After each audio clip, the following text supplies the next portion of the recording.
بسم الله الرحمن الرحيم الحمد لله رب العالمين والصلاة والسلام على سيد المرسلين خاتم النبيين إمام المرسلين نبينا وسيدنا وقدوتنا وإمامنا ومولانا محمد صلى الله تعالى عليه وعلى آله وأصحابه وبارك وسلم تسليما كثيرا كثيرا. أما بعد فقد قال الله سبحانه وتعالى في كلامه المجيد وفي فرقانه الحميد. أعوذ بالله من الشيطان الرجيم. بسم الله الرحمن الرحيم. فلولا نفر من كل فرقة منهم طائفة ليتفقهوا في الدين وَلِيُنذِرُوا قَوْمَهُمْ إِذَا رَجَعُوا إِلَيْهِمْ لَعَلَّهُمْ يَحْذَرُونَ. صدق اللہ العظیم. محترم ناظرین، السلام علیکم ورحمۃ اللہ وبرکاتہ. پروگرام آپ کے مسائل میں میں محمد عبد المنتقم آپ کی خدمت میں مبارکباد پیش کرتا ہوں. آپ کو اس پروگرام میں ویلکم کہتا ہوں، خوش آمدید کہتا ہوں، اور پروگرام کی ابتدا ہی میں اللہ تعالیٰ کی بارگاہ میں دعا گو ہوں کہ اللہ تعالیٰ محض اپنے فضل و کرم سے ان پروگراموں کو قبولیت کا شرف عطا فرما دیں. اللہ تعالیٰ از راہ کرم ہم سب کو قبولیت سے نوازیں اور اللہ تعالیٰ اپنی مرضیات کے مطابق زندگی گزارنے کی توفیق عطا فرما دے. اللہم آمین یا رب العالمین. باتیں جو ہوں وہ خود میرے لیے بھی مفید ہوں، آپ کے حق میں بھی وہ فائدہ مند ثابت ہوں، اور تمام ناظرین کو بھی اس پروگرام میں بھرپور شرکت کی توفیق عطا ہو. ان پروگراموں کے پیچھے بڑا ایک خرچہ بھی ہے، بہت بڑا ایک انتظام موجود ہے، سسٹم موجود ہے، بہت سارے افراد ہیں جو دن رات کام میں مشغول ہیں، اور ایک پورے ٹی وی چینل کو زندہ رکھنے میں بہت بھاری بھرکم خرچہ بھی ہوتا ہے. تو ان تمام کوششوں کا مقصد یہ ہے، تمام انتظامات کے پیش نظر یہ ہے کہ ایک صالح انقلاب برپا ہو جائے، تبدیلی رونما ہو جائے، اور صحیح میسج لوگوں تک پہنچ جائے. اور سب سے پہلے مجھے اور پھر آپ سب کو اپنی زندگیوں پر نظر ثانی کرنے کی توفیق حاصل ہو جائے. ہمارے دلوں میں اپنی ذمہ داری کے بارے میں احساس پیدا ہو جائے، دینی علم میں اضافہ ہو، عمل میں ترقی نصیب ہو، اصلاح کی کوشش ہمارے اندر، کوشش کی فکر ہمارے دلوں میں پیدا ہو جائے. یہ ان تمام پروگراموں کا مقصد ہے. اگر ان تمام مقاصد میں بھرپور کامیابی اگر ہم نہیں ہوئی تو یقین مانیے ڈر یہ لگتا ہے کہ کہیں یہ ضیاع وقت کا سبب نہ بن جائے. تو اس لیے میری گزارش یہ ہے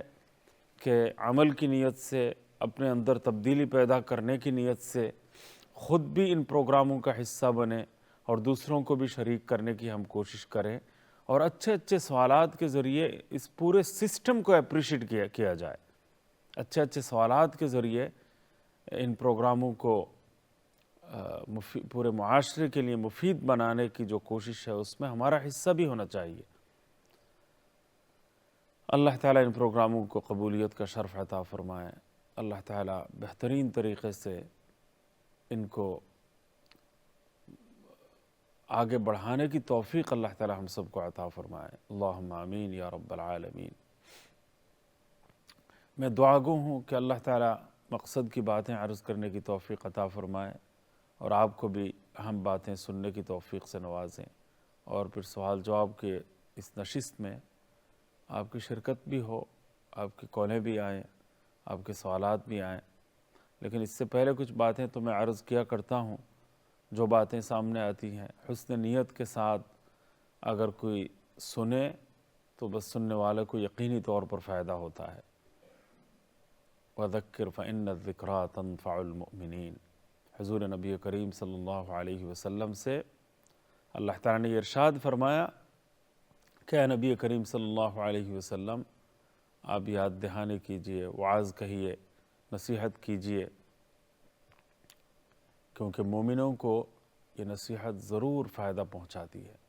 یقینی طور پر فائدہ پہنچاتی ہے۔ لیکن یہاں تذکیر کا لفظ ہے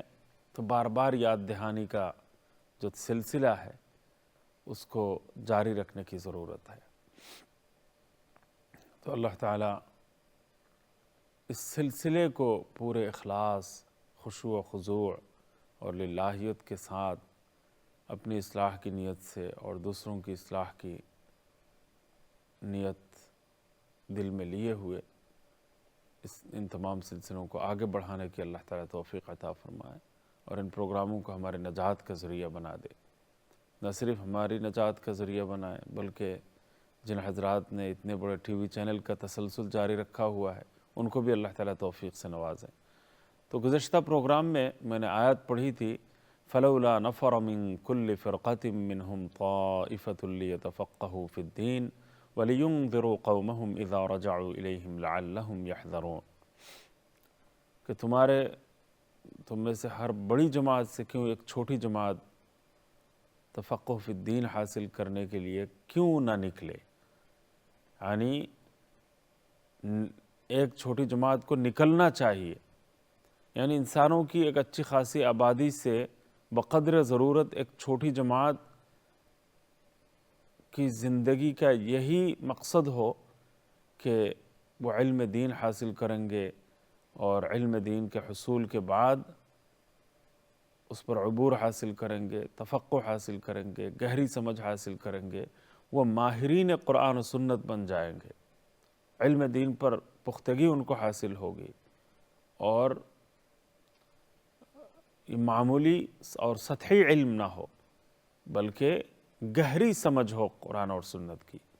پورے دین اسلام کی، تمام مسائل کا حل وہ بیان کر سکیں، پوری امت کو وہ رہنمائی فراہم کر سکے، بلکہ پوری انسانی سوسائٹی اور انسانی برادری کو صحیح معنوں میں دین کا پیغام پہنچانے اور ان کو جنت کی طرف رہنمائی فراہم کرنے میں ان کو پوری صلاحیت حاصل ہو، اتنی صلاحیتوں کے وہ مالک بن جائیں۔ یہ بہت اہم بات ہے جس کی طرف میں آپ کو متوجہ کرنا چاہ رہا ہوں۔ اس سے ایک بات سمجھ میں آتی ہے، اور وہ یہ ہے کہ ان کا کام قرآن کریم نے بیان کر دیا کہ ایک آبادی سے یا پورے مسلم معاشرے سے بقدر ضرورت کافی تعداد میں لوگ ایسے ہونے چاہیے کہ جن کا علم دین جن کا اوڑھنا بچھونا ہو، اور شغف فی العلم، علمی شغف، ہر وقت علم کا چرچا، تحقیق کا سلسلہ ان کے ذریعے جاری رہے، اور قرآن و سنت پر مکمل عبور حاصل کرنے کے لیے ان کی تگدو، ان کی محنت، شبانہ روز مصروفیات ان کی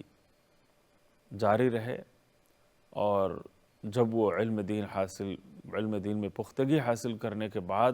جب وہ اپنی قوم کی طرف، اپنی برادری کی طرف، اپنے علاقے کی طرف واپس آئیں تو اپنی قوم کو، اپنی برادری کو اللہ کا خوف دلائیں، یعنی دینی ذمہ داری پوری کرے،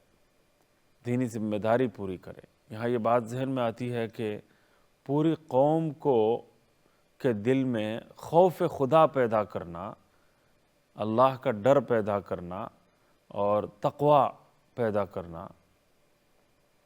اور دین کی مکمل رہنمائی فراہم کرنا، اور وہ بھی سطحی نہ ہو بلکہ اللہ کا خوف حقیقی معنوں میں پوری قوم کے دل میں پیدا ہو جائے، تو یہ ایک ذمہ دارانہ فریضہ ہے، اور یہ ایسا فریضہ ہے کہ جو ریاضت چاہتا ہے، محنت چاہتا ہے، روحانیت چاہتا ہے، اثرات چاہتا ہے۔ تو یہ سطحی طور پر اگر ذمہ داری پوری کر لی جائے تو اس سے قرآن کریم کا جو مطالبہ ہے وہ پورا نہیں ہوتا، اسلام کی جو اسلام کی طرف سے جو بات ہماری اپیل کی جا رہی ہے، جو بات ہمیں کہی جا رہی ہے، وہ بات پوری نہیں ہوتی، اللہ کا حکم پورا نہیں ہوتا، قرآن کا تقاضا پورا نہیں ہوتا۔ تقاضا کیا ہے کہ پوری قوم کو ڈرائیں۔ فلولا نفر من كل فرقة منهم طائفة ليتفقهوا في الدين ولينذروا قومهم إذا رجعوا إليهم لعلهم يحذرون۔ اپنی قوم کو کہ دل میں اللہ کا ڈر پیدا کریں، جہنم کا خوف ان کے دل میں پیدا کریں، جنت کی طرف جانے کا شوق ان کے دل میں پیدا کیا جائے، اور وہ گناہوں سے بچ جائیں اور صراط مستقیم پر گامزن ہو جائیں، پورا دین ان میں مکمل طور پر آ جائے اور اسلام کی تعلیمات کے مطابق وہ زندگی گزارنے لگ جائیں اور اللہ کا خوف ان کے دل میں قائم اور باقی رہے۔ تو اس سے بہت ساری باتیں معلوم ہوتی ہیں۔ ایک تو یہ ہے کہ ایسے لوگ معاشرے میں تیار کیے جائیں، ایسے افراد تیار کیے جائیں، ایسے رجال کار تیار کیے جائیں، علم دین جن کا اوڑھنا بچھونا ہو، علم دین کا مشغلہ جن کی زندگی کا سب سے محبوب مشغلہ ہو، اور تحقیق کا سلسلہ وہ جاری اور ساری رکھیں، تمام مشکل مسائل کا حل وہ پوری طرح پیش کریں، تفقہ فی الدین حاصل کرنے میں، دین کی گہری سمجھ حاصل کرنے میں، ڈیپ انڈرسٹینڈنگ پاور حاصل کرنے میں، اور قرآن و سنت پر مکمل طور پر مہارت پیدا کرنے میں وہ کامیاب ہو جائیں۔ تو اس کے لیے ضرورت اس بات کی ہے کہ علم دین کی تقدو میں، حصول علم کی محنت اور مشق میں ان کا وقت بہت زیادہ صرف ہو، زیادہ سے زیادہ وقت وہ اس میں لگائیں، اور علم دین ان کا محبوب ترین مشغلہ بن جائے، تحقیق ان کا مشن بن جائے، ان کی زندگی کا محبوب مشغلہ بن جائے۔ تو یہ کام ہونا چاہیے۔ تو علم دین کے لیے اپنے آپ کو یہ لوگ وقف کر دیں، پوری زندگی کا مشن اس کو بنا لے کہ وہ علم دین کے حصول میں اپنا وقت صرف کریں گے اور اپنی تحقیقات کا سلسلہ جاری اور ساری رکھیں گے۔ چنانچہ ہم یہ بات دیکھتے ہیں کہ حضرات علماء کرام جو 40 سال سے 50 سال سے پڑھا رہے ہیں، وہ اگر علم دین کی دھن ان میں پیدا ہو گئی ہے، فکر پیدا ہو گئی ہے، تو بس آپ دیکھیں گے کہ مطالعہ ان کا ختم ہونے میں نہیں آتا۔ وہ آج بھی مطالعہ ان کا سب سے محبوب مشغلہ ہوتا ہے۔ ہر وقت جو ہے وہ تحقیق کا سلسلہ جاری رکھنا اور دوسروں سے علم حاصل کرتے رہنا، دوسروں سے مشاورت کا سلسلہ جاری رکھنا، اکابر کی کتابیں پڑھنا، محققین کی کتابیں پڑھنا اور علم دین کا چرچا جاری رکھنا، یہ ان کا محبوب مشغلہ بن جاتا ہے۔ وہ کسی پہلو چین سے نہیں بیٹھتے اور کبھی بھی اپنے آپ کو فارغ نہیں سمجھتے۔ زندگی کے آخری لمحے میں، بڑھاپے کی عمر میں، ان کو آپ پائیں گے کہ وہ مسلسل مطالعے میں مشغول ہیں، یا علمی مذاکرے میں مشغول ہیں، علم تحقیق کا سلسلہ جاری رکھنے میں مشغول ہیں، فتویٰ نویسی میں مشغول ہیں، تحقیقی کاموں میں مصروف۔ یہ ضرورت بھی ہے، دین کا تقاضا بھی ہے، اور اسلام کا منشا بھی یہی ہے۔ تو